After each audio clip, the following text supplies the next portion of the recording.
Discovery IAS के online platform पर आप सभी का स्वागत है। डिस्कवरी आईएएस के द्वारा आप सभी लोगों के लिए PYQ सीरीज चलाई जा रही है, जहां पर हम लोग भारतीय राज्य व्यवस्था या फिर पॉलिटी सब्जेक्ट के बारे में बात कर रहे हैं। फिलहाल इस सब्जेक्ट के ऑलरेडी जो है हमारे 4 चैप्टर्स कंप्लीट हो चुके हैं, जिसको हमने 5 लेक्चर्स के माध्यम से कंप्लीट किया है। इन 4 चैप्टर्स में हमने भारत के संवैधानिक इतिहास को समझा है, संविधान सभा और उसके निर्माण की प्रक्रिया को हमने समझ लिया है अभी तक। इसके अलावा संविधान के प्रमुख भागों को देख लिया है और सबसे अंत में हमने अभी तक देखा है संविधान में उपस्थित अनुसूचियों के बारे में और कब कब कितनी कितनी कौन सी अनुसूचियां थी, इसको जाना और समझा है। ठीक है, यह तो थी संविधान के ऊपर की सारी चीज़ें। आज से हम लोग संविधान में एंटर करने जा रहे हैं संविधान की उद्देशिका के साथ अपने चैप्टर नंबर 5 से। तो चलिए डिस्कशन की शुरुआत करते हैं। फोकस बनाए रखिएगा क्योंकि प्रत्येक वर्ष 1 या 2 प्रश्न यहाँ से आए ही आए हैं। 2 तो बहुत कम ही हुआ है, लेकिन एक प्रश्न जो है वह अनिवार्यतः आया ही आया है। एक आध बार शायद ऐसा हो गया कि नहीं आया, वरना एक प्रश्न यहाँ से आया ही आया है विभिन्न सिविल सेवा परीक्षाओं में, चाहे वह UPSC हो या फिर आपके स्टेट की पब्लिक सर्विस कमीशंस हो, फिर चाहे वह MP, UP, उत्तराखंड, राजस्थान या फिर कोई अन्य राज्य हो। तो चलिए लेक्चर की शुरुआत करते हैं प्रश्नों के साथ और उनकी डिटेल एनालिसिस के साथ। इसके पहले शुरुआत करें या लेक्चर्स की तरफ बढ़ें, चैनल को अभी तक लाइक नहीं किया है वीडियो को तो लाइक कर दीजिएगा।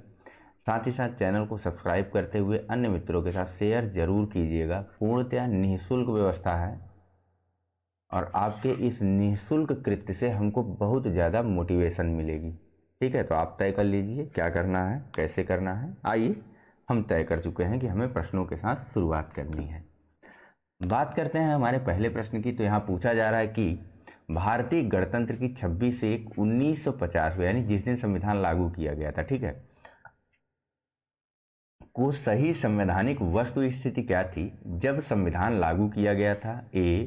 लोकतंत्रात्मक गणतंत्र, B. संपूर्ण प्रभुत्व संपन्न धर्मनिरपेक्ष लोकतंत्रात्मक गणराज्य, C. संपूर्ण प्रभुत्व संपन्न लोकतंत्रात्मक गणराज्य या D. संपूर्ण प्रभुत्व संपन्न समाजवादी धर्मनिरपेक्ष लोकतंत्रात्मक गणराज्य। चलिए जल्दी कीजिएगा। फिलहाल इसका जो सही आंसर है वह है ऑप्शन नंबर C, संपूर्ण प्रभुत्व संपन्न लोकतंत्रात्मक गणराज्य। जो है यह स्थिति थी भारतीय गणतंत्र की 26/1/1950 को। क्या मतलब है इसका, क्या कहने का अर्थ बन रहा है? तो देखिए आगे चल करके ना संविधान की उद्देशिका या संविधान की प्रस्तावना में संशोधन किया गया, जिसके बाद संपूर्ण प्रभुत्व संपन्न या फिर सार्वभौमिकता के बाद कुछ और शब्द जोड़े गए। वे शब्द थे समाजवादी। ठीक है, ध्यान में रखते चलिएगा, समाजवादी, पंथ निरपेक्ष। ठीक है, ये 2 शब्द जोड़े गए। हो क्या गया? संपूर्ण प्रभुत्व संपन्न समाजवादी पंथ निरपेक्ष लोकतंत्रात्मक गणराज्य। ठीक है, यह 2 चीजें यहाँ पे जोड़ी गई। संपूर्ण प्रभुत्व संपन्न के ठीक बाद 2 चीजें जोड़ी गई, समाजवादी और पंथ निरपेक्ष। उसके बाद एक अन्य शब्द जोड़ा गया और वह था लास्ट में अखंडता। ठीक है, 3 शब्दों को जोड़ा गया था संविधान के 42वें संविधान संशोधन के बाद। कब हुआ था यह संविधान संशोधन? तो यह हुआ था 1976 में। लागू कब हुआ था? तो 1977 में इसको जो है लागू कर दिया गया था। फिलहाल इसको बोला जाता है 42वां संविधान संशोधन अधिनियम 1976। ठीक है, याद रहेगा, सारी चीज याद रखना पड़ेगा। ठीक है, डायरेक्ट प्रश्न पूछा गया है, 2 बार पूछा गया है, एक बार मेंस में पूछा गया है, एक बार जो है प्री में पूछा गया है। ठीक, चलें अगले प्रश्न की तरफ। देखिए संविधान की उद्देशिका को आप लोग थोड़ा सा रिकॉल करके चलिए, थोड़ा सा याद करके चला करिए। आइए फिलहाल चलते हैं अगले प्रश्न की तरफ और बात करते हैं उसके बारे में। यहाँ पूछा जा रहा है कि भारत के संविधान के निर्माताओं का मत निम्नलिखित में से किसमें प्रतिबिंबित होता है? A. उद्देशिका, B. मूल अधिकार, C. राज्य की नीति के निदेशक तत्व या D. मूल कर्तव्य। चलिए, तो संविधान के निर्माताओं का मत जो है वह संविधान की उद्देशिका में प्रतिबिंबित होता है। ठीक ठीक है। यह उनकी मन स्थिति के बारे में बात बताता है कि मतलब उस समय संविधान बनाते टाइम उनके दिल दिमाग की स्थिति क्या थी। उद्देशिका या उद्देश्य प्रस्ताव को मैं बता चुका हूँ वैसे इस बात को, लेकिन फिर भी यहाँ पे रिकॉल करवाता हूँ आप लोगों को, क्या पता कुछ लोगों ने छोड़ दिया हो, स्किप कर दिया हो इस चीज़ को। उद्देशिका या उद्देश्य प्रस्ताव को नेहरू जी के द्वारा 13 दिसंबर सन 1946 को संविधान सभा के समक्ष जो है वह प्रस्तुत किया गया था। संविधान सभा के समक्ष प्रस्तुत किया गया था किसके द्वारा? तो पंडित जवाहरलाल नेहरू के द्वारा। और कब इस उद्देशिका या उद्देश्य प्रस्ताव को स्वीकार किया गया था बताइए? इस उद्देशिका या उद्देश्य प्रस्ताव को पारित किया गया था, ध्यान में रखिएगा इस डेट को भी, 22 जनवरी 1947 को।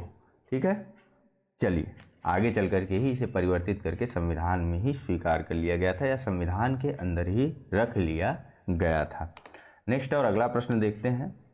यहाँ पूछा जा रहा है कि भारत के संविधान की प्रस्तावना में कितने प्रकार के न्याय, स्वतंत्रता, समानता एवं भ्रातृत्व का उसी क्रम में उल्लेख किया गया है। उसी क्रम में कहने का मतलब पहले न्याय, फिर स्वतंत्रता, फिर समानता, फिर भ्रातृत्व। ए 3 5 2 1, बी 1 3 5 2, सी 2 5 3 1 या डी 5 2 1 3। कोशिश करनी चाहिए आप लोगों को उत्तर देखने की। उत्तर नहीं आ रहा तो वीडियो पॉज करके जाइए, प्रस्तावना को खोलिए, निकालिए, फिर वहाँ पर छांटिए, फिर इस प्रश्न को करिए ताकि हमेशा याद रहे यह चीज़, क्योंकि बार बार इसी प्रकार के प्रश्न जो है वह पूछे जाते हैं उद्देशिका के संदर्भ में, मोस्टली घुमा फिरा करके। अभी हम देखेंगे कैसे कैसे घुमाया जाता है। फिलहाल इसका जो सही आंसर है वह है ऑप्शन नंबर ए, 3 तरह के न्याय, 5 तरीके की स्वतंत्रता, 2 तरीके की समानता और 1 तरीके के भ्रातृत्व की बात कही गई है हमारे संविधान की प्रस्तावना में। कैसे कैसे? तो भैया 3 तरीके का जो न्याय है ना, पेन कैसी चल रही है भाई, 3 तरीके का जो न्याय है वह कौन कौन सा है बताइए तो, बोलिए। देखिए हमारे संविधान में, संविधान की जब आप उद्देशिका पढ़ेंगे तो वहाँ लिखा हुआ है संपूर्ण प्रभुत्व संपन्न, समाजवादी, पंथ निरपेक्ष, लोकतंत्रात्मक गणराज्य बनाने के लिए तथा उसके समस्त नागरिकों को, ध्यान दीजिएगा, उसके समस्त नागरिकों को, अब देखिए, सामाजिक, आर्थिक और कौन सी स्वतंत्रता है? सामाजिक, आर्थिक और राजनैतिक।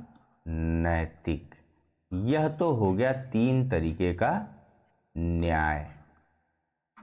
ठीक है, कितने तरीके का? सामाजिक, आर्थिक और राजनैतिक। उसके समस्त नागरिकों को सामाजिक, आर्थिक और राजनैतिक न्याय। फिर किसकी बात की गई 5वें नंबर पर? यहाँ देखिए स्वतंत्रता। ठीक, तो स्वतंत्रता कितने तरीके की है देखिए, ध्यान करते चलिएगा। विचार करेगा वह व्यक्ति, पहले कोई अभी मैं इसे याद दिलाता हूँ, याद करवाता हूँ आपको। विचार, अभिव्यक्ति, ठीक है, ध्यान करते चलिएगा। विचार, अभिव्यक्ति, विश्वास, धर्म और उपासना। ठीक है, तो भैया देखो, पहले आप अपने आप के ऊपर लेकर के चलो। पहले आप कुछ भी बोलने से पहले सोचते हो ना, तो विचार करोगे, फिर उस विचार को प्रकट करोगे या उसकी अभिव्यक्ति करोगे, फिर सामने वाला आपके विचार को या आपकी अभिव्यक्ति पर या तो विश्वास करेगा या विश्वास नहीं करेगा, यानी कि विश्वास। ठीक है, यह 3 चीज़ें याद हो गई। हमेशा इसी में आदमी कंफ्यूज होता है। तो अपने आप को लीजिए, पहले सोचिए, पहले तो मैं विचार करूँगा, फिर मैं बोलूँगा, और फिर मैं जो है या फिर जो है कुछ ऐसा बोलूँगा कि फिर सामने वाला उस पर विश्वास करे। ठीक है, वैसे सच बोलिएगा। उसके अलावा धर्म और उपासना, इसको कैसे ध्यान में रखना है? तो धर्म पहले ही आता है, उसके बाद ना हम उपासना करेंगे। पहले हमें पता होगा कि हमारा धर्म कौन सा है, तो उसके अनुरूप हम उपासना करेंगे। ठीक है, तो विचार, अभिव्यक्ति, विश्वास, धर्म और उपासना की स्वतंत्रता दी गई है।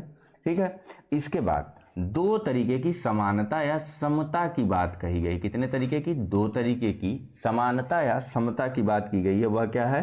देखिए, उपासना की स्वतंत्रता, प्रतिष्ठा और अवसर की समता। किसकी किसकी? प्रतिष्ठा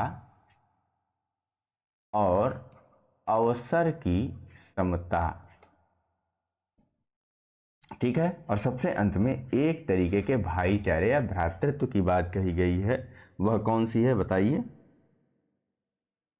तथा उन सब में व्यक्ति की गरिमा और राष्ट्र की एकता और अखंडता को सुनिश्चित करने वाली बंधुता बढ़ाने के लिए, बंधुता बढ़ाने के लिए यानी कि भाईचारा बढ़ाने के लिए काम किया जाएगा। ठीक है, याद रहेंगी सारी चीज़, याद होनी चाहिए, इससे आसान तरीका नहीं हो सकता है। नेक्स्ट है, यहाँ पूछा जा रहा है कि भारतीय संविधान की प्रस्तावना के सिलसिले में निम्नलिखित में से कौन सा क्रम सही है। ए गणतंत्र, जनवादी, धर्मनिरपेक्ष, समाजवादी, सार्वभौम, सत्ता संपन्न। बी सार्वभौम, सत्ता संपन्न, समाजवादी, जनवादी, धर्मनिरपेक्ष, गणतंत्र। सी संपूर्ण प्रभुत्व संपन्न, समाजवादी, पंथनिरपेक्ष, लोकतंत्रात्मक गणराज्य। या डी सार्वभौम, सत्ता संपन्न, समाजवादी, धर्मनिरपेक्ष, जनवादी, गणतंत्र। देखिए एक नज़र में सारे के सारे गलत हो जाएंगे। ठीक है, एक नज़र में, और एक ही अपना सही होगा। वह कैसे, तो देखिएगा, पेन सेलेक्ट होने दीजिए पहले, पेन पता नहीं क्यों हो गया धीरे सेलेक्ट हो रही बहुत। ठीक है, तो देखो भैया, समाजवादी जो ये क्या कहते हैं, ये जो जनवादी शब्द है ना, इसको इंग्लिश में पीपल बोला जाता है। ठीक है, इंग्लिश स्पेलिंग नहीं आती, आप लोगों को आती है तो कमेंट करके बता दीजिएगा। ठीक है, तो जनवादी शब्द जो है यह कहाँ की विशेषता है, चीन के कम्युनिस्ट संविधान की विशेषता है या कम्युनल संविधान की विशेषता है यह चीज, जनवादी होना। ठीक है, लोकतंत्रात्मक संविधान की विशेषता नहीं है। तो तीनों में देखिए जनवादी जरूर है, जनवादी, जनवादी। अब सही कौन सा हो जाएगा, ऑप्शन नंबर ए सही हो जाएगा। ठीक है, संपूर्ण प्रभुत्व संपन्न, समाजवादी, पंथनिरपेक्ष, लोकतंत्रात्मक गणराज्य बनाने के लिए। ठीक, नेक्स्ट पूछा जा रहा है कि भारतीय संविधान की प्रस्तावना में भारत को किस रूप में भारतीय संविधान की प्रस्तावना में भारत को किस रूप में घोषित किया गया है। ए सार्वभौम प्रजातांत्रिक गणतंत्र। बी समाजवादी प्रजातांत्रिक गणतंत्र। सी एक सार्वभौमिक समाजवादी धर्मनिरपेक्ष प्रजातांत्रिक गणतंत्र। या डी इनमें से कोई नहीं। आसान है, ऑप्शन नंबर सी जो है वह सही है। लेकिन एक चीज़ ध्यान में रखिएगा कि हमारे संविधान में कहीं पर भी धर्मनिरपेक्ष शब्द को नहीं कहा गया है। हमारे संविधान में कहा गया है क्या कहते हैं, पंथ निरपेक्ष, प्रजातांत्रिक लिख रहा हूँ मैं, पंथ निरपेक्ष शब्द का प्रयोग किया गया है। ठीक है, एक लाइन में अगर आप लोगों को पंथ निरपेक्ष और धर्म निरपेक्ष को डिफाइन करना हो तो आप कैसे करेंगे, इसको कमेंट के माध्यम से हमें जरूर बताइएगा। ठीक है, चलिए अगला प्रश्न देखें। पूछा जा रहा है कि भारतीय संविधान की प्रस्तावना में समाजवादी शब्द किस संशोधन के तहत जोड़ा गया। ए 42वां संशोधन, बी 44वां संशोधन, सी 46वां संशोधन, या डी 74वां संशोधन, या ई उपरोक्त में से कोई नहीं या उपरोक्त में से एक से अधिक। आसान है, हमारे संविधान में 3 शब्द जोड़े गए थे। इसका मतलब क्या है, हमारे संविधान की प्रस्तावना में 3 शब्द और जोड़े गए थे। इसका एक मतलब और भी निकलता है ना, एक अर्थ। पहले तो इसको जान लेते हैं कि 42वें संविधान संशोधन के माध्यम से हमारे संविधान में 3 और शब्द जोड़े गए थे। वह थे समाजवादी, ये पेन कहाँ चली जा रही है बार बार यार, समाजवादी और पंथ निरपेक्ष, ये दोनों तो ऊपर सबसे जोड़ दिए गए थे। उसके अलावा एक अन्य शब्द सबसे अंत में जोड़ा गया था, वह था अखंडता का। ठीक है, यह 3 शब्द जोड़े गए थे 42वें संविधान संशोधन अधिनियम 1976 के माध्यम से, जो कि 1977 में अपना लिया गया था। ठीक है, फिलहाल हम लोग बात कर रहे थे छोटी सी एक और चीज़ के बारे में कि अगर यह 3 शब्द और जोड़े गए तो क्या प्रस्तावना में संशोधन हुआ होगा। बिल्कुल हुआ होगा, तभी ना ये 3 शब्द जोड़े गए हैं। ठीक है, तो उद्देशिका या प्रस्तावना में संशोधन किया जा सकता है ना। हाँ बिल्कुल सही है आप लोग, उद्देशिका और प्रस्तावना में संशोधन जो है वह किया जा सकता है। कुछ लोग याद तो कर लेते हैं 42वें संविधान संशोधन के माध्यम से समाजवादी पंथ निरपेक्ष अखंडता शब्द को जोड़ा गया था, लेकिन जब प्रश्न पूछ लिया जाता है कि उद्देशिका में संशोधन किया जाता है कि नहीं किया जाता है, तब कंफ्यूज हो जाते हैं। तो इस कंफ्यूजन को मत रखिएगा। नेक्स्ट और अगला प्रश्न देखते हैं। पूछा जा रहा है कि निम्नलिखित में से कौन भारत को धर्मनिरपेक्ष राज्य वर्णित करता है? ए मौलिक अधिकार, बी संविधान की प्रस्तावना, या डी 9वीं अनुसूची, अथवा डी राज्य के नीति के निदेशक तत्व। जाहिर सी बात है, कितनी बार से रटते आ रहे हैं, ऑप्शन नंबर बी जो है वह सही है। संविधान की प्रस्तावना में भारत को पंथ निरपेक्ष कहे जाने की बात कही गई है। ठीक है, नेक्स्ट।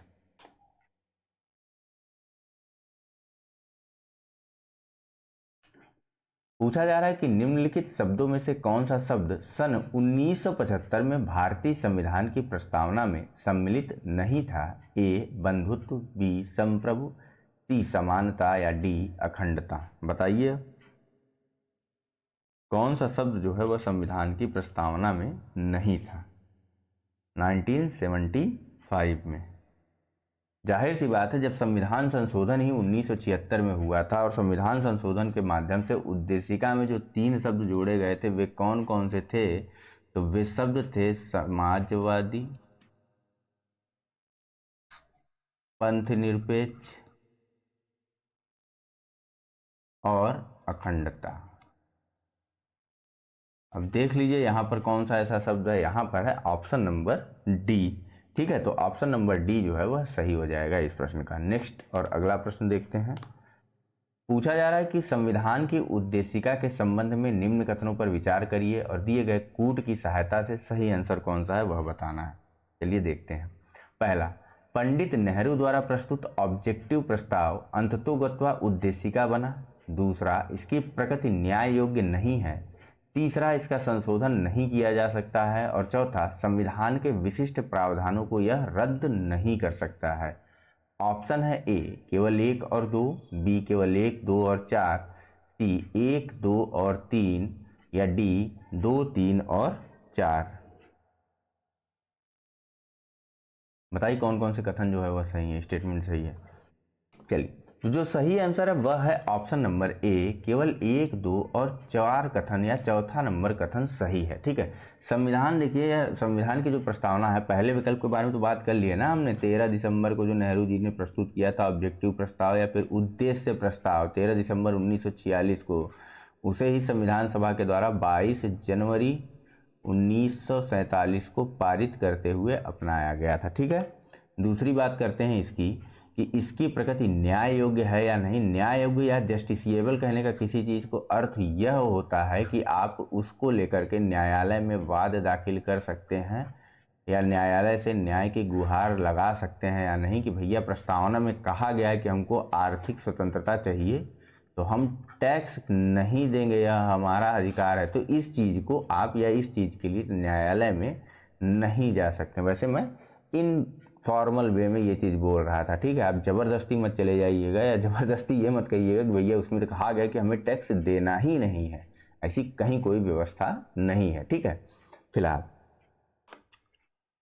तो इसकी प्रकृति जो है वह न्याय योग्य नहीं है। आप संविधान की प्रस्तावना में कही गई बातों के लिए न्यायालय में सरकार को दोषी नहीं ठहरा सकते या सरकार के खिलाफ वाद नहीं ला सकते हैं। इस चीज़ को ध्यान में रखिएगा।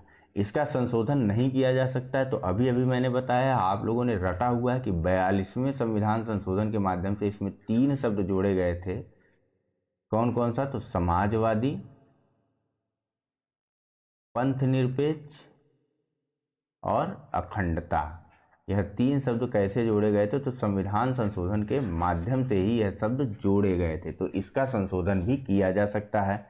अब जब देखिए, जब उद्देशिका जो है वह संविधान का भाग, क्या कहते हैं, संविधान के लिए न्याय योग्य है ही नहीं, उसकी प्रकृति न्याय योग्य है नहीं, तो उसका काम क्या है? तो देखिए, संविधान के मूल ढांचे की व्याख्या करना या संविधान के अस्पष्ट प्रावधानों की व्याख्या करने के लिए उद्देशिका का उपयोग न्यायालय के द्वारा किया जा सकता है। लेकिन जो प्रावधान बिल्कुल स्पष्ट है ना, ठीक है, जिनके बारे में जरा सा भी भ्रम नहीं है, उनकी व्याख्या के लिए जो है इसका उपयोग नहीं किया जा सकता। इसीलिए यहाँ पर लिखा हुआ है कि विशिष्ट प्रावधानों को यह रद्द नहीं कर सकता है। जब उनकी व्याख्या ही नहीं कर सकता है तो उनको रद्द या नहीं रद्द करने का कोई प्रावधान हो ही नहीं सकता है। ठीक है, अब जैसे भारत का एक राष्ट्रपति होगा, अगर यह लिख दिया गया है, यह बिल्कुल स्पष्ट रूप से लिखा गया है, तो इसके लिए उद्देशिका में चैलेंज करते हुए उसको अन्य किसी प्रकार से या अन्य किसी में उस पर कोई और तरीका लगा करके उसको न राष्ट्रपति के नहीं होने को सिद्ध किया जा सकता है, ना उसको ओवरराइड किया जा सकता है, ना किसी भी अन्य प्रकार की व्यवस्था उसके संदर्भ में अपनाई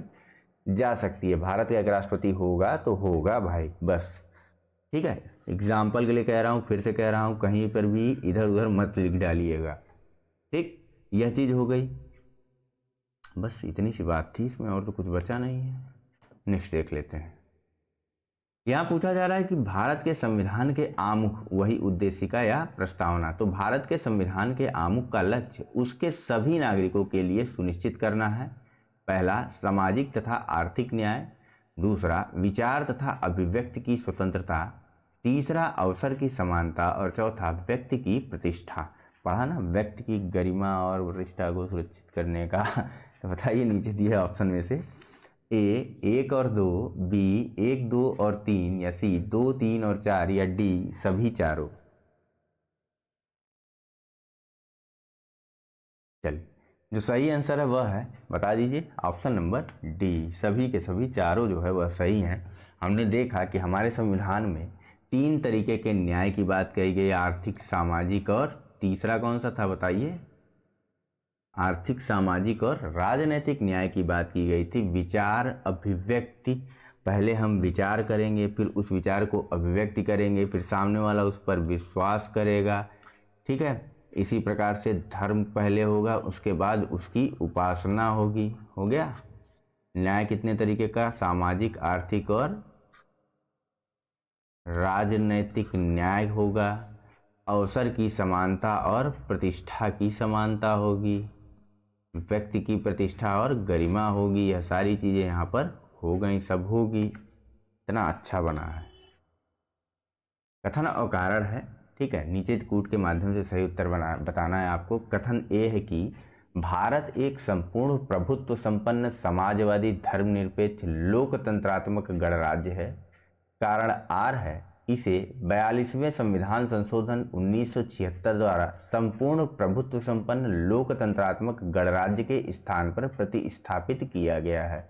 बिल्कुल वही सेम पहला प्रश्न है, बस शब्द को घुमा दिया गया है। ठीक है, प्रश्न के पूछने का तरीका अलग कर दिया गया है। ऑप्शन है ए, कारण और कथन दोनों से, कथन और कारण दोनों सही है। इस प्रकार से पढ़ा करिए, ऐसे मत पढ़ा करिए कि ऑप्शन ए है कि ए और आर दोनों सही हैं, आर ए की सही व्याख्या करता है, कंफ्यूजन।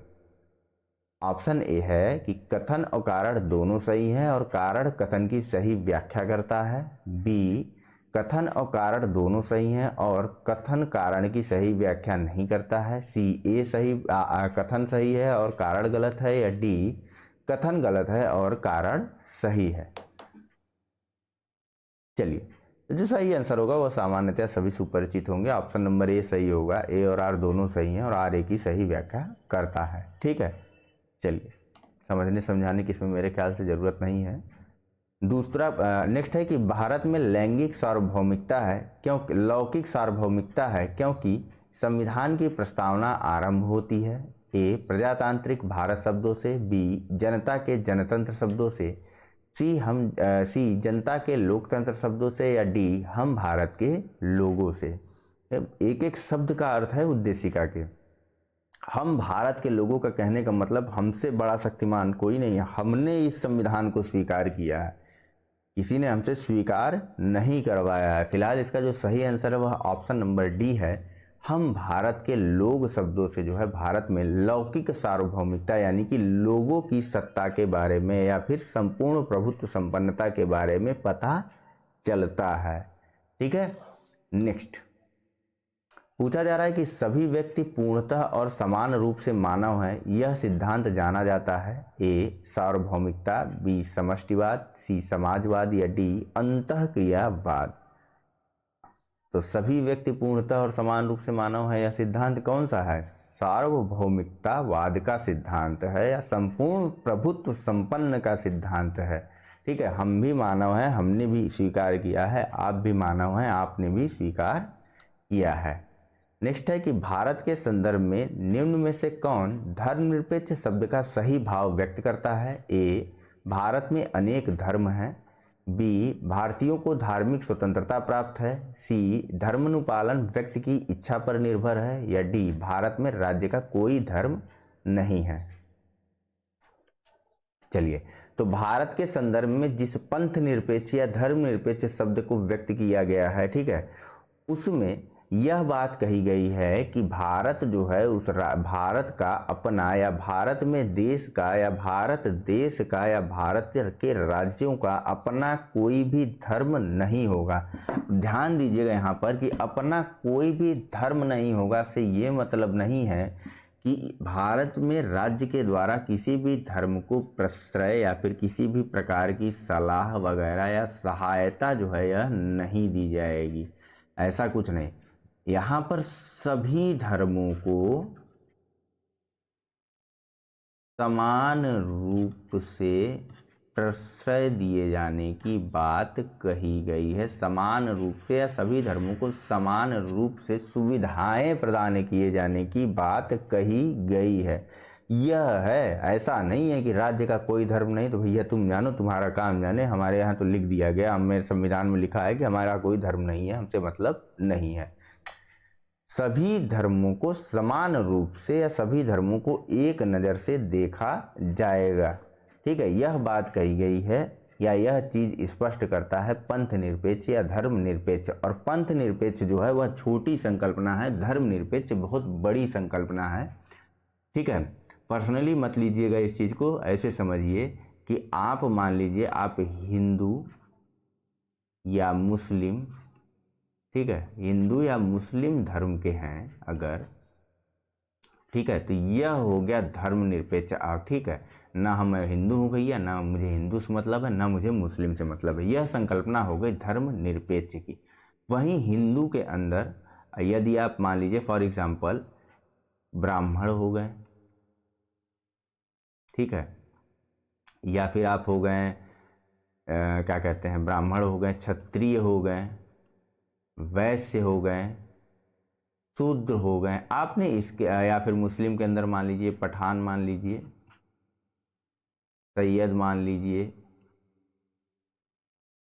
और क्या होता है बताइए, खान मान लीजिए, खान, ठीक है। तो अब एक और संकल्पना आती है कि भैया ना तो मुझे ब्राह्मण से मतलब है, ना क्षत्रिय से मतलब, ना वैश्य से, ना शूद्र से, ना मुझे पठान सैयद या फिर खान से मतलब है। यानी कि ये इससे छोटी संकल्पना है ना, धर्म के अंदर ये चीज़ें आ गई, ठीक है। तो इन्हें मान लीजिए, इन्हें एक तरीके से पंथ कह लीजिए आप, और इसे जो है वह धर्म कह लीजिए। इससे निरपेक्ष होना पंथ निरपेक्ष होना, इससे निरपेक्ष होना धर्म निरपेक्ष होना होगा, ठीक है। एग्जाम्पल के लिए बता रहा हूँ, पर्सनली लीजिए चाहे मत लीजिए, वह आपकी इच्छा पर डिपेंड करता है। लेकिन लेकिन लेकिन लेकिन पंथ निरपेक्ष और धर्म निरपेक्ष की डिफिनीशन अलग होती है। इस हिंदू मुस्लिम को लेकर के इसके अंदर मत चले जाइएगा। देखिए कुछ न कुछ नए नए बाबा निकलते रहते हैं, नए नए जो है मौलवी जो है वह निकलते रहते हैं, उनकी व्याख्या उनकी चीज़ें अलग होती हैं, उसे पंथ के रूप में आप डिराइव कर सकते हैं। फिलहाल हम लोग चलते हैं नेक्स्ट प्रश्न की तरफ। पूछा जा रहा है कि निम्नलिखित में से कौन सा शब्द भारतीय संविधान की प्रस्तावना में उल्लेखित नहीं है? ए संप्रभुता, बी लोकतंत्रात्मक, सी पंथ निरपेक्ष, या डी संघीय।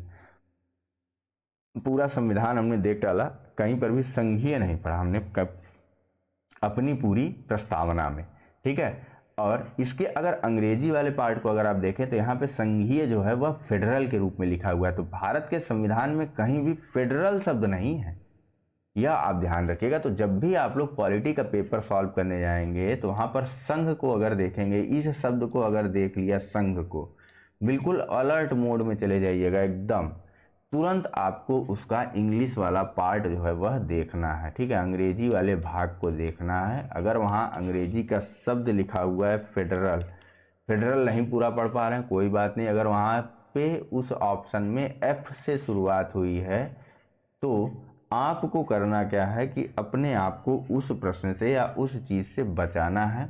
वह संघ भारत का संघ नहीं होगा, वह संघ फिर अमेरिका का संघ होगा। हमारे यहाँ संघ में बात कही गई या जिस संघ का उल्लेख किया गया है आर्टिकल 1(1) में, वहाँ पर यूनियन की बात कही गई है, यूनियन की बात कही गई है, न कि संघ की बात, फेडरल की बात कही गई है। ठीक है, चलिए नेक्स्ट देख लेते हैं।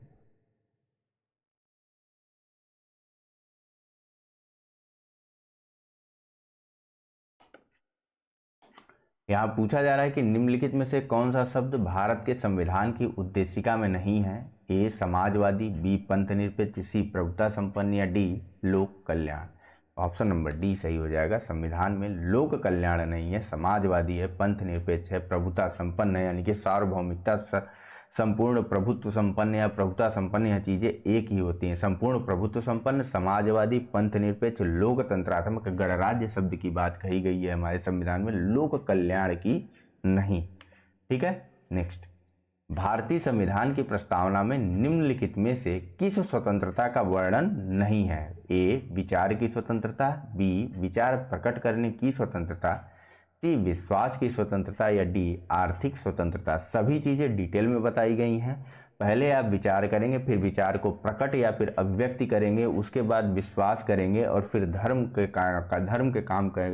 काम करेंगे या धर्म को फॉलो करेंगे। कैसे? तो उपासना करते हुए। तो यह तीन चीजें तो हैं, लेकिन चौथी आर्थिक स्वतंत्रता नहीं है। राजनीतिक, सामाजिक और आर्थिक न्याय की बात कही गई है हमारे संविधान में। नेक्स्ट और अगला देखते हैं। पूछा जा रहा है कि निम्नलिखित में से कौन भारतीय संविधान की प्रस्तावना में उल्लिखित नहीं है? ए सामाजिक न्याय, बी आर्थिक न्याय, सी राजनीतिक न्याय या डी धार्मिक न्याय। तीन न्याय, सामाजिक, आर्थिक और राजनीतिक, इनके बारे में बात कही गई, लेकिन धर्म की स्वतंत्रता की बात कही गई है और उपासना की स्वतंत्रता की बात कही गई। उपासना और धर्म के न्याय की बात नहीं कही गई है। ठीक है, नेक्स्ट। पूछा जा रहा है कि संविधान की प्रस्तावना के बारे में कौन सा कथन सही है? ए समाजवादी धर्मनिरपेक्ष शब्द 1950 में लागू संविधान के अंग नहीं थे, बी उक्त शब्द 1977 के संशोधन द्वारा जोड़े गए थे, या डी उक्त शब्द 1985 के संशोधन द्वारा जोड़े गए, या डी उक्त शब्द संविधान की प्रस्तावना के अंग नहीं है। चलिए जल्दी कीजिए। इसका जो सही आंसर है वह है ऑप्शन नंबर, देखिए कौन सा सही है, पता नहीं है मुझे, अभी तक देखना पड़ेगा मुझे भी इस आंसर को। ठीक है, कई बार इस चीज़ के बारे में बात की जा चुकी है कि भारतीय संविधान में 1950 में किसी भी प्रकार का जो है वह समाजवादी या पंथ निरपेक्ष जैसा शब्द जो है वह उपयोग नहीं किया गया था, ना तो पंथ निरपेक्ष ना धर्मनिरपेक्ष। ठीक है, लेकिन कब आया, कब उपयोग किया गया? अच्छा 1977 में। आप बहुत बताएं सर कि 1977 में जो है वह ये हुआ, 1977 में वो हुआ, तो 1977 में कुछ नहीं हुआ। ठीक है, देखो सुनो, ध्यान से सुनो। 1977 में इस चीज को अपनाया गया था। ठीक, कौन कौन से तीन शब्द थे 42वें संविधान संशोधन के बाद? बताओ, फिर से पूछ रहा हूं, बताओ। समाजवादी, पंथ निरपेक्ष और अखंडता। कब आए थे यह 42वां संविधान संशोधन? कब आया था? तो 42वां संविधान संशोधन 1976 में आया था। और इसको कब लागू किया गया था बताइए, कब से जोड़ा गया था? तो उसकी एग्जैक्ट डेट बता दूं, याद कर लेते हैं ना आप लोग, 3/1/1977। ठीक है, इस डेट पे इसको संविधान में जोड़ दिया गया था, याद मत करिए। तो यहां तक की चीजें अब स्वयं ही गलत हो जाती हैं। ठीक है, नेक्स्ट। पूछा जा रहा है कि भारतीय संविधान का कौन सा भाग संविधान की आत्मा कहलाता है? ए मूल अधिकार, बी राज्य की नीति के निदेशक तत्व, या सी उद्देशिका, अथवा डी संवैधानिक उपचारों का अधिकार। इस संदर्भ में थोड़ा सा आप लोगों को समझना होगा या समझना चाहिए। ठीक है, देखिए फिलहाल इसका जो आंसर है उद्देशिका है, कि भारतीय संविधान की उद्देशिका को संविधान की आत्मा कहा जाता है। ठीक है, इसके बारे में के.एम. मुंशी ने इसको जो है संविधान की उद्देशिका को राजनैतिक जन्मपत्री कहा है। ठीक है, लिख देता हूं मैं, के.एम. मुंशी जी ने संविधान की उद्देशिका को राजनैतिक जन्मपत्री कहा है। ठीक है, स्टेटमेंट है सभी की, याद कर लीजिए, अभी आगे प्रश्न भी आएंगे और हमेशा आते रहे हैं। ठीक है, वहीं सुभाष कश्यप के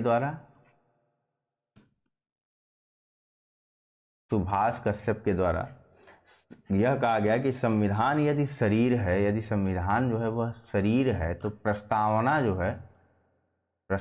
जो है वह उसकी आत्मा है। यह बात कही गई सुभाष कश्यप के द्वारा। वहीं एक अन्य बात भी कही गई सुभाष कश्यप के द्वारा कि यदि प्रस्तावना आधारशिला यानी कि नींव है, अगर यदि प्रस्तावना आधारशिला है तो संविधान उस पर खड़ी अट्टालिका यानी मीनार या फिर बिल्डिंग। ठीक है, यह दो बातें कही गई हैं किसके द्वारा? सुभाष कश्यप के द्वारा। वहीं पर मैंने कहा था ना, यहाँ छोटी सी एक चीज समझनी होगी। यदि यही प्रश्न आता डॉक्टर B.R. अम्बेडकर के संदर्भ में, भीमराव अंबेडकर के संदर्भ में अगर यही शब्द आता, तब क्या बात होती बताइए? तब हम इसके आंसर नंबर डी को सही कहते हैं कि संवैधानिक उपचारों के अधिकार को संविधान की आत्मा कहा जाता है। दरअसल B.R. अम्बेडकर ने संवैधानिक उपचारों के अधिकार को संविधान की आत्मा कहा था। क्यों कहा था? क्योंकि उसके माध्यम से हम लोग अपने मूल अधिकारों को लागू करवा सकते थे, यानी कि संविधान को लागू करवा सकते थे अपने फेवर में। मतलब के लिए निकल रहा था मेरे। ठीक है, नेक्स्ट है कि निम्नलिखित में से किसने भारतीय संविधान की प्रस्तावना को हमारे संप्रभु प्रजातांत्रिक की जन्म कुंडली कहा? वही जन्मपत्री जन्म कुंडली एक ही होता है। ऑप्शन नंबर डी इसका जो है वह सही है। के मुंशी के द्वारा यह कथन कहा गया है। ठीक है, नेक्स्ट पूछा जा रहा है संविधान को एक पवित्र दस्तावेज किसने कहा है? ए B.R. अम्बेडकर, बी महात्मा गांधी, सी दीनदयाल उपाध्याय या फिर डी मोहम्मद अली जिन्ना। तो संविधान को एक पवित्र दस्तावेज कहा गया है B.R. अम्बेडकर के द्वारा। ठीक है, नेक्स्ट देखते हैं। पूछा जा रहा है कि किस वाद के फैसले में सर्वोच्च न्यायालय ने सर्वप्रथम घोषित किया कि उद्देशिका संविधान का हिस्सा नहीं है? ए बेरूबारी, बी सज्जन सिंह, सी गोलकनाथ या डी केशवानंद भारती। देखिए, अब यह विवाद एक बड़ा दिन चला था कि उद्देशिका भैया वह संविधान का हिस्सा है कि नहीं है। उद्देशिका संविधान का हिस्सा है अथवा नहीं है, यह विवाद कई दिन चला। शुरुआत में और अपने प्रथम निर्णय में तो सर्वोच्च न्यायालय ने यह बोल दिया था कि उद्देशिका जो है वह संविधान का हिस्सा नहीं है। वह केस कौन सा था? तो 1960 के बेरूबारी वाद में जो है सुप्रीम कोर्ट ने उद्देशिका को संविधान का भाग नहीं माना था। ठीक है, यह पहला स्टेज हो गया। उसके बाद आगे चल करके इस केशवानंद भारती का बहुत महत्वपूर्ण केस है, इसको हमेशा ध्यान में रखिएगा। सन के साथ और केरल राज्य के साथ हुआ था यह विवाद। 1973 में केशवानंद भारती वाद के बारे में अपना निर्णय देते हुए सुप्रीम कोर्ट ने उद्देशिका को संविधान का भाग जो है वह मान लिया। ठीक है, अब इसकी पुष्टि कब हुई बताइए? इसकी पुष्टि एक अन्य केस के माध्यम से भी हो गई थी, और वह केस कौन सा था? तो वह केस था बम्बई बनाम Union of State. Bombay versus बताइए, Bombay versus Union of India. ठीक है, इस वाद में इसकी पुष्टि भी कर दी थी सर्वोच्च न्यायालय ने कि उद्देशिका जो है वह संविधान का भाग है। ठीक है, लेकिन इसमें संशोधन किया जा सकता है उद्देशिका में, यह चीज आप ध्यान में रखिएगा।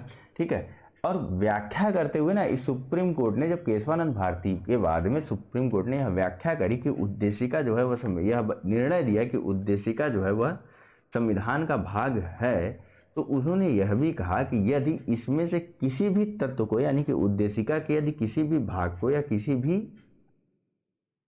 शब्द को यदि हटा दिया जाता है तो वह या सारा ढांचा जो बनाया गया है ना संविधान को लेकर के, वह सारा का सारा ढांचा ही नष्ट हो जाएगा और हम अपनी व्यक्तिगत पहचान जो है वह खो देंगे। इसके साथ साथ संविधान क्या कहते हैं, सुप्रीम कोर्ट ने यह भी माना था कि उद्देशिका जो है वह संविधान का, उद्देशिका का उपयोग जो है वह संविधान के अस्पष्ट प्रावधानों की व्याख्या के लिए किया जा सकता है। ठीक है, चलिए नेक्स्ट देखते हैं। थोड़ा सा ना क्या बोलूँ मैं, छोड़िए। नेक्स्ट है कि निम्नलिखित में से किस वाद में उच्चतम न्यायालय ने धारणा प्रस्तुत की कि उद्देशिका जो है वह संविधान का भाग है? ए, यूनियन ऑफ इंडिया बनाम डॉक्टर कोहली। बी, बनारसी दास बनाम स्टेट ऑफ यूपी। इस केस को हमने पढ़ा है अभी हाल फिलहाल में, बताइएगा कहाँ पर पढ़ा है। सी, बोम्मई बनाम Union of India. D, Malak Singh बनाम स्टेट ऑफ पंजाब। चलिए, तो जो सही आंसर है अभी अभी हमने देखा, मुंबई बनाम यूनियन ऑफ इंडिया में भी इस भाग को अपना लिया गया था। लेकिन यहीं पर अगर केशवानंद भारतीवाद भी होता तो आप क्या करते हैं, तो आप केशवानंद भारती के साथ पहले जाते हैं।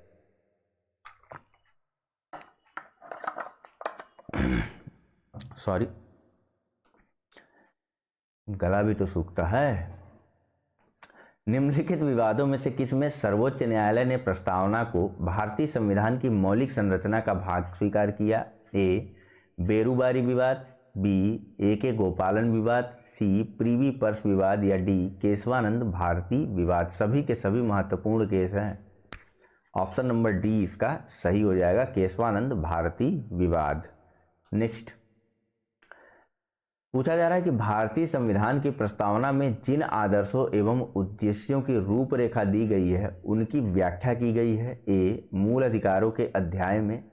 बी, राज्य के नीति निर्देशक सिद्धांतों के अध्याय में। सी, मूल अधिकारों, राज्य के नीति निर्देशक सिद्धांतों एवं मौलिक कर्तव्यों के अध्याय में। या डी, संविधान के पाठ में कहीं नहीं। तो भैया भारतीय संविधान में जो 3 तरीके के न्याय हैं, आर्थिक, सामाजिक और राजनैतिक न्याय हो गए, या फिर विचार, अभिव्यक्ति, विश्वास और बताइए धर्म और उपासना की स्वतंत्रता हो गई, या फिर प्रतिष्ठा और अवसर की समता हो गई, इन सभी के बारे में बारी बारी से बात की गई है मूल अधिकार, राज्य के निर्देशक सिद्धांत और मौलिक कर्तव्यों वाले भाग में। उसके बाद तो संघ राज्य ये सब चीज़ें चलती चली गई। नेक्स्ट, भारत के संविधान की उद्देशिका में कितने प्रकार के न्याय की व्यवस्था की गई है? डायरेक्ट कर सकते हैं, ऑप्शन नंबर बी इसका सही होगा। 3 तरीके के न्याय की बात कही गई है। वह 3 तरीके के न्याय कौन कौन से हैं बताइए? तो 3 तरीके के जो न्याय है वह है आर्थिक, बताइए 3 तरीके का न्याय कौन कौन सा है? आर्थिक, राजनैतिक, एक आप कमेंट करके बताइए। ऑप्शन नंबर बी इसका सही है। इतनी देर से चिल्ला रहा हूं, अब तो करिए कमेंट। भारत के संविधान के उद्देश्यों में से एक के रूप में आर्थिक न्याय का किसमें उपबंध किया गया है? ए, उद्देशिका और मूल अधिकार। बी, उद्देशिका और राज्य के नीति के निदेशक तत्व। सी, मूल अधिकार और राज्य के नीति के निदेशक तत्व। या डी, उपयुक्त में से किसी में नहीं। चलिए, जो सही आंसर है वह है ऑप्शन नंबर बी, उद्देशिका और राज्य की नीति के निदेशक तत्वों में आर्थिक न्याय के बारे में भी बात कही गई है। नीति निर्देशक तत्वों को देखेंगे तो वहां समझेंगे हम लोग किस प्रकार के आर्थिक न्याय की बात कही गई है। पूछा जा रहा है कि भारत के संविधान की उद्देशिका ए, संविधान का भाग है किंतु कोई विधिक प्रभाव नहीं रखती है। बी, संविधान का भाग नहीं है और कोई विधिक प्रभाव भी नहीं रखती है। सी, संविधान का भाग है और वैसा ही विधिक प्रभाव रखती है जैसा कि उसका कोई अन्य भाग। या डी, संविधान का भाग है किंतु उसके अन्य भागों से स्वतंत्र होकर उसका कोई विधिक प्रभाव नहीं है।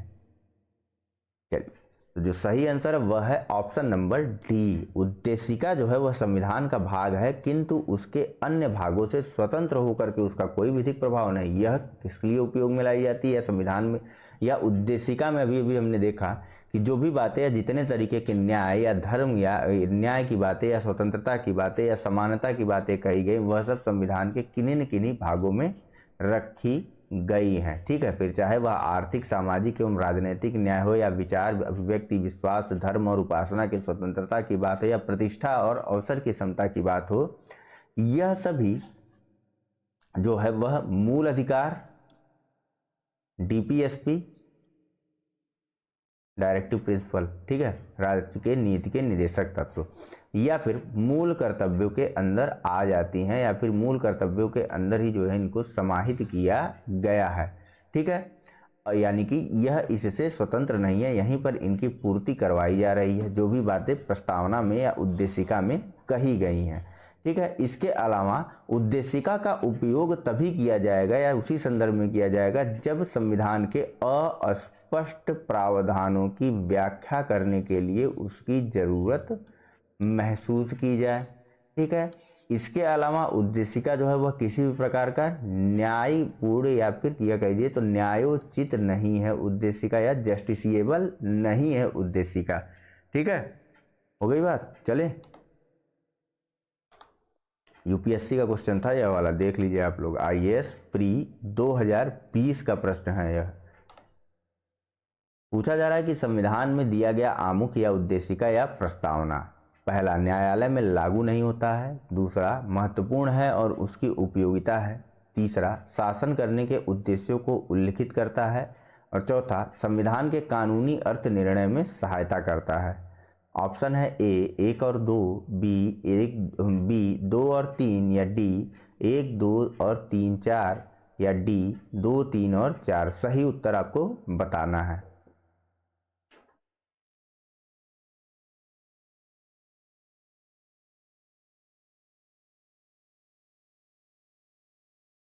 चलिए, तो जो सही आंसर है वो कौन सा होगा बताइए।